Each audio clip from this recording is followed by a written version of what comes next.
Good morning everyone. Political science के सभी students का एक बार पुनः हमारे महाविद्यालय के इस यूट्यूब चैनल पर हार्दिक अभिनंदन करता हूं या स्वागत करता हूं।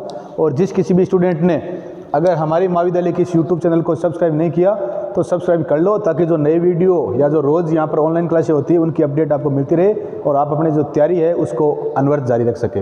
हम BA फर्स्ट ईयर जो पॉल साइंस की हमारी बुक है राजनीतिक सिद्धांत पॉलिटिकल थ्योरी, इसमें हम सरकार के अंग ऑर्गन्स ऑफ गवर्नमेंट, इसमें हम कार्यपालिका है। इसकी कल जो हमारे प्रीवियस वीडियो में हमने कार्यपालिका के कार्यों की चर्चा की थी, आज हम कार्यपालिका के जो आवश्यक गुण हैं उनकी चर्चा करेंगे। Necessary qualities of executive, necessary qualities of executive मतलब कार्यपालिका के आवश्यक गुण है, इनका अध्ययन करेंगे। अब सबसे पहले जो कार्यपालिका इसका आवश्यक गुण है कर्तव्यपरायणता।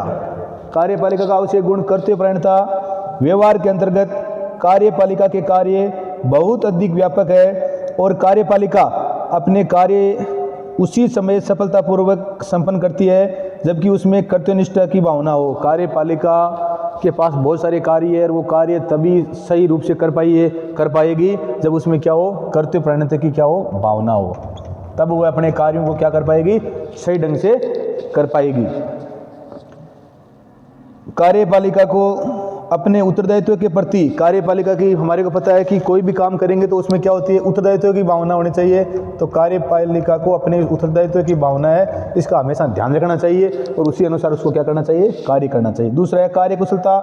कार्यपालिका का कार्य ढीला ढाला या देर से करने, कार्यकुशलता कार्यपालिका का जो कार्य है वो क्या होना चाहिए, कार्यकुशल होना चाहिए, ढीला ढाला नहीं होना चाहिए। अगर ढीला डाला होगा तो वो क्या नहीं कर पाएगा, कार्य नहीं कर पाएगी। कार्यपालिका का कार्य ढीला डाला या देर करने की प्रवृत्ति नहीं होनी चाहिए, वरन कार्यपालिका के कार्य में कार्यकुशलता, शीघ्रता और स्फूर्ति होनी चाहिए। कार्य करने में शीघ्रता, कार्यकुशलता और स्फूर्ति होनी चाहिए। तीसरा जो है वो निर्णय में शीघ्रता। कार्यपालिका के द्वारा दृढ़ता के साथ निर्णय लेकर उन्हें शीघ्रता से क्रियान्वित किया जाना चाहिए। कार्यपालिका को शीघ्र क्या लेना चाहिए, निर्णय लेने चाहिए और दृढ़ता के साथ उन निर्णयों को क्या करना चाहिए, क्रियान्वित करना चाहिए। उन कार्यपालिका, विधानमंडल का काम या व्यवस्थापिका का काम कानून बनाना होता है, कार्यपालिका का उनको लागू करना होता है, तो उनका क्या करना चाहिए, क्रियान्वित करना चाहिए, उनको लागू करना चाहिए। निर्णय को क्रियान्वित करने में विलंब होने पर अनेक बार कार्य बिगड़ जाते हैं। कार्य में विलंब नहीं होना चाहिए, कार्य जल्दी से जल्दी होना चाहिए। अगला है सच्चाई तथा ईमानदारी। कार्यपालिका है, इसका जो आवश्यक गुण है वो सच्चाई तथा ईमानदारी है। कार्यपालिका के सदस्यों को बहुत सच्चा, कार्यपालिका के जो सदस्य है इनको सच्चा तथा क्या होना चाहिए, ईमानदार होना चाहिए। कार्यपालिका के सदस्यों को सच्चा तथा क्या होना चाहिए, ईमानदार होना चाहिए। कार्यपालिका के जो सदस्य होते हैं उनको किसी प्रकार के प्रलोभन में नहीं पड़ना चाहिए, उनको किसी प्रकार के प्रलोभन में, उन पर किसी प्रकार का क्या, भ्रष्टाचार का आरोप नहीं लगना चाहिए। अगला जो है वो निष्पक्षता। कार्यपालिका को नितांत, कार्यपालिका इसको क्या होना चाहिए, नितांत निष्पक्ष होना चाहिए। कार्यपालिका को क्या होना चाहिए, नितांत निष्पक्ष होना चाहिए। उसके द्वारा किसी वर्ग, संप्रदाय या व्यक्ति के साथ पक्षपात न करते हुए सबको समान दृष्टि से देखा जाना चाहिए। किसी वर्ग है, संप्रदाय है, व्यक्ति के साथ पक्षपात न करते हुए उनको सभी दृष्टि से क्या होना चाहिए, समान व्यवहार करना चाहिए, समानता से बिहेव है वो करना चाहिए। अन्यथा असंतोष का विस्फोट हो जाएगा। गोपनीयता। कार्यपालिका आंतरिक और बाहरी प्रशासन के क्षेत्र में सफलतापूर्वक कार्य कर सके, इसके लिए निर्णयों को क्या रखना पड़ता है, निर्णयों को गोपनीय रखना पड़ता है। तो ये उनमें गोपनीयता की भी भावना होनी चाहिए। ये नहीं कि निर्णयों को है वो सार्वजनिक कर दे। ऐसी व्यवस्था की जानी चाहिए कि कार्यपालिका के निर्णय उचित समय से पूर्व प्रकट न हो जाए। अब कार्यपालिका की शक्तियों में वर्तमान समय में जो कार्यपालिका है, कार्यपालिका के आवश्यक गुण है, इनकी हमने चर्चा कर ली। कर्तव्यपरायणता, कार्यकुशलता, निर्णय में शीघ्रता, निष्पक्षता, गोपनीयता, ये कार्यपालिका के आवश्यक क्या थे, गुण थे। अब हम कार्यपालिका की जो शक्तियाँ हैं उसमें वृद्धि किस प्रकार हुई है इसका अध्ययन कर लेते हैं थोड़ा सा। कार्यपालिका की शक्तियों में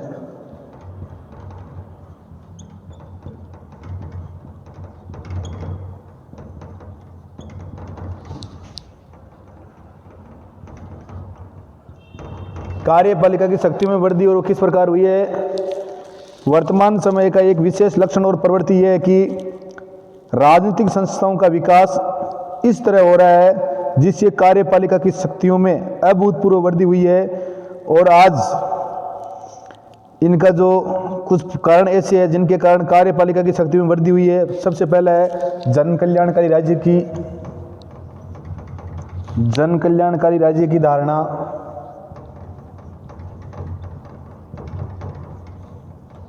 जन कल्याणकारी राज्य की धारणा।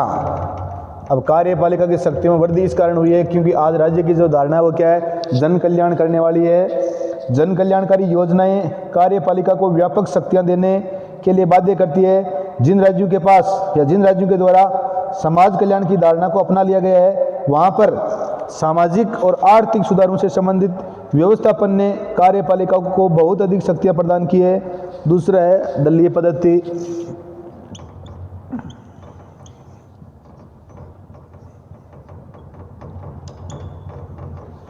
दलीय पद्धति के विकास ने भी कार्यपालिका की शक्ति में बहुत अधिक वृद्धि कर दी है। दलीय जो पद्धति है इसने भी जो कार्यपालिका शक्ति है इसमें क्या कर दी है, बहुत अधिक वृद्धि कर दी है। संसदात्मक लोकतंत्र में बहुमत दल के समर्थन पर टिकी हुई कार्यपालिका बहुत अधिक शक्तियां ग्रहण करती है और इसके साथ ही ऊंचे स्वर में घोषणा करती है कि वह व्यवस्थापिका के प्रति क्या है, उत्तरदायी है। अगला है वो प्रदत्त व्यवस्थापन।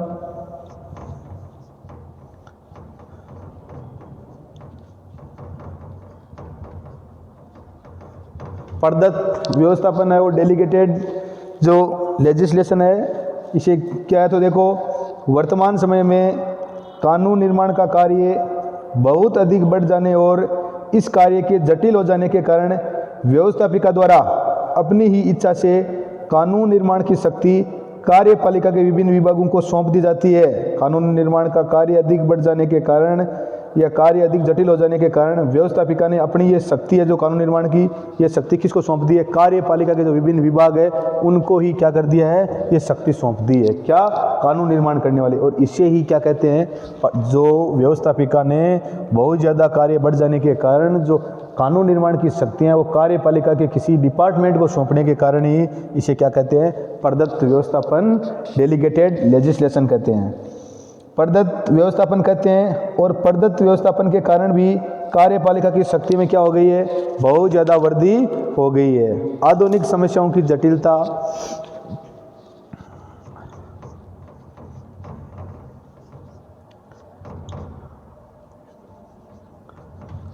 आधुनिक समस्या की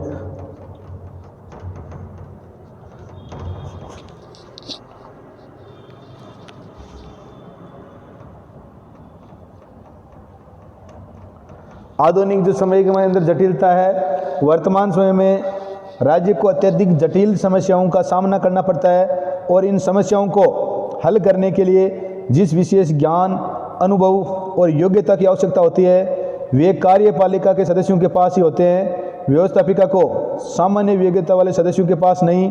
व्यवस्थापिका के सदस्य स्वयं अपनी अक्षमताओं से परिचित होते हैं, इसलिए आमतौर पर वे कार्यपालिका की बढ़ती हुई शक्ति का क्या करते हैं, स्वागत ही करते हैं। नियोजन, प्लानिंग।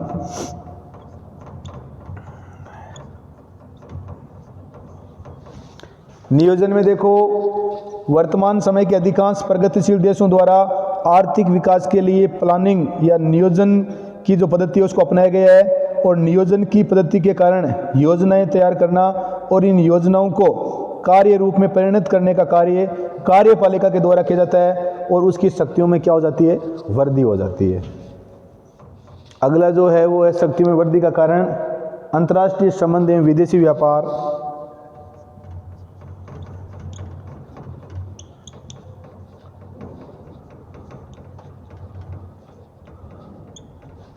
अंतर्राष्ट्रीय संबंध व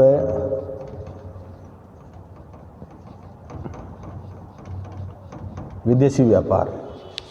अंतर्राष्ट्रीय जो विभिन्न देश है उससे हमारे संबंध क्या है, इंटरनेशनल रिलेशन, इनका भी प्रभाव पड़ता है। तो अंतर्राष्ट्रीय संबंध और विदेशी व्यापार अंतर्राष्ट्रीय संबंध में वर्तमान समय में अंतर्राष्ट्रीय संबंध और विदेशी व्यापार का संचालन शासन के बहुत अधिक महत्वपूर्ण कार्य हैं तथा इनका संचालन कार्यपालिका के द्वारा किया जाता है। इस आधार पर भी कार्यपालिका को सरकार के अन्य अंगों से वो कुछ शक्ति प्राप्त हो जाती है। अगला है मंत्रिपरिषद द्वारा व्यवस्थापिका के विघटन की शक्ति। मंत्रिपरिषद द्वारा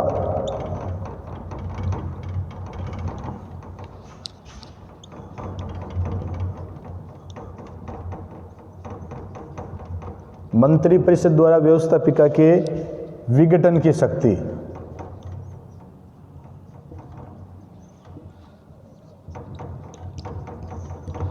तो मंत्रिपरिषद द्वारा व्यवस्थापिका के विघटन की शक्ति वर्तमान समय के संसदीय शासन में कार्यपालिका का व्यवस्थापिका के प्रति उत्तरदायित्व तो नाम मात्र के लिए रह गया है, अधिक वास्तविक तो मंत्रिपरिषद द्वारा व्यवस्थापिका को विघटित करने की शक्ति है। मंत्रिपरिषद की इस शक्ति के कारण भी संसदीय शासन में कार्यपालिका की सत्ता में बहुत अधिक वृद्धि हो गई है। कार्यपालिका की जो शक्ति है उसमें बहुत अधिक क्या हो गई है, वृद्धि हो गई है। अगला है वो नेतृत्व की आवश्यकता।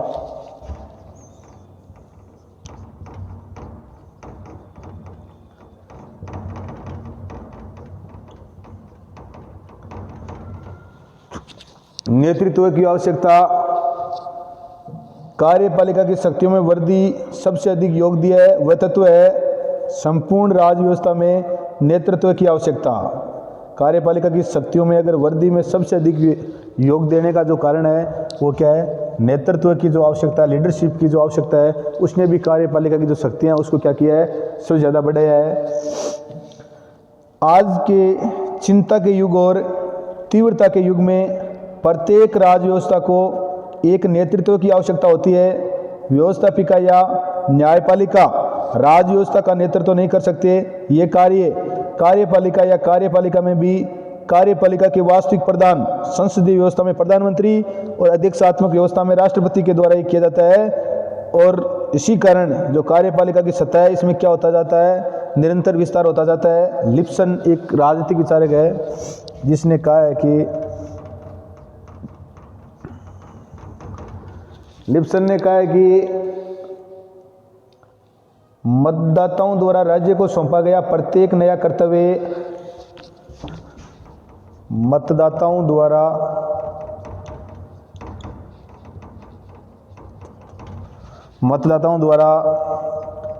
राज्य को सौंपा गया प्रत्येक कर्तव्य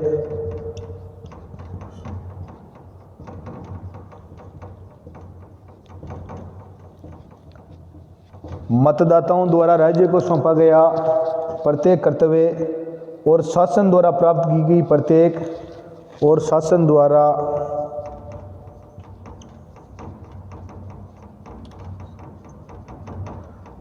द्वारा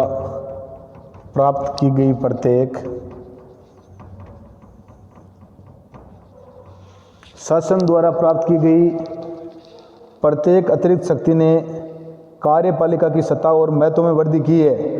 प्रत्येक अतिरिक्त शक्ति ने कार्यपालिका की शक्ति में वृद्धि की है।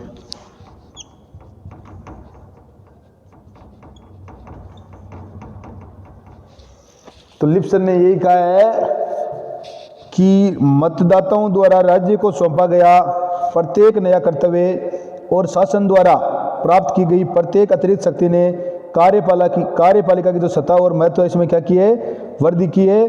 और इसके कारण ही लोकतांत्रिक व्यवस्था है इसमें वर्तमान समय में जो कार्यपालिका है इसकी शक्ति में क्या हुई है, वृद्धि हुई है।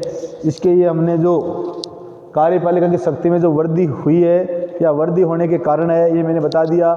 सबसे पहला जन कल्याणकारी राज्य की धारणा, दूसरा दलीय पद्धति के कारण वृद्धि हुई है, तीसरा प्रदत्त व्यवस्थापन डेलीगेटेड लेजिस्लेशन, आधुनिक समय की जो समस्या की जो जटिलता है वो नियोजन, विभिन्न प्रकार की जो योजनाएं हैं या प्लान कौन बनाती है, कार्यपालिका बनाती है, अंतर्राष्ट्रीय जो संबंध विदेशों से हमारे संबंध क्या है और विदेशी व्यापार, मंत्रिपरिषद द्वारा व्यवस्थापिका के विघटन की शक्ति और जो नेतृत्व की, लीडरशिप की जो आवश्यकता है, ये सारी बातें हैं जो वो बातें हैं जिससे कार्यपालिका की शक्तियों में क्या हुई है, वृद्धि हुई है। और मैं आशा करता हूं कि आपके ये अध्याय समझ में आ गया होगा और हमारी जो बुक राजनीतिक सिद्धांत, पोल साइंस, जो पॉलिटिकल थ्योरी है, इसमें कार्यपालिका की शक्तियों में वृद्धि और इसके आवश्यक गुण है, इनका अध्ययन कर लेना। आशा करता हूँ आपके समझ में आ जाएगा। वीडियो को लाइक, शेयर और सब्सक्राइब कर देना। जय हिंद, जय भारत।